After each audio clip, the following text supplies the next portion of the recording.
ഒറ്റപ്പാലം അമ്പലപ്പാറയിൽ കാറിലെത്തിയ സംഘം പ്രദേശവാസിയെ തട്ടിക്കൊണ്ടുപോകാൻ ശ്രമിച്ചതായി പരാതി. അമ്പലപ്പാറ പൊട്ടച്ചിറ സ്വദേശി സന്തോഷ് കുമാറിനെയാണ് വീടിനു സമീപത്തുനിന്ന് ഇന്നലെ രാവിലെ തട്ടിക്കൊണ്ടുപോകാൻ ശ്രമിച്ചത്. ആക്രമണം ചെറുത്ത സന്തോഷ് സമീപത്തെ വീട്ടിലേക്ക് ഓടിക്കയറി രക്ഷപ്പെടുകയായിരുന്നു. സംഭവത്തിൽ ഒറ്റപ്പാലം പോലീസ് കേസെടുത്ത് അന്വേഷണം തുടങ്ങി. ബുധനാഴ്ച രാവിലെയാണ് സംഭവം. ഇരുചക്ര വാഹനവുമായി പുറത്തേക്കിറങ്ങിയതായിരുന്നു പൊട്ടച്ചിറ സ്വദേശി സന്തോഷ് കുമാർ.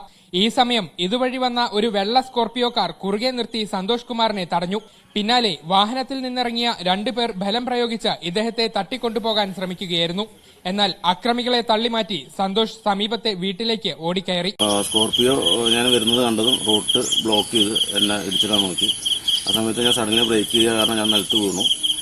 വീണ സമയത്ത് രണ്ടുപേര് വണ്ടിയിൽ നിന്നിറങ്ങി എന്നെ ബലമായി പിടിച്ച് വണ്ടിയിൽ കയറ്റാൻ ശ്രമിച്ചു. ഞാൻ ഒച്ചത്തിൽ അലറി വിളിച്ച് തിരിഞ്ഞ് ഓടുകയും അപ്പുറത്തെ വീട്ടിലേക്ക് ഓടി ഇറങ്ങുകയും ചെയ്തു. കണ്ടാലറിയാത്ത 5 പേരാണ് വാഹനത്തിലുണ്ടായിരുന്നതെന്ന് ഇദ്ദേഹം ഒറ്റപ്പാലം പോലീസിന് മൊഴി നൽകി. തനിക്ക് ശത്രുക്കളില്ലെന്നും സന്തോഷ് പറയുന്നു. അക്രമികൾ സഞ്ചരിച്ച വാഹനത്തിന്റെ ദൃശ്യങ്ങൾ പോലീസിന് ലഭിച്ചിട്ടുണ്ട്.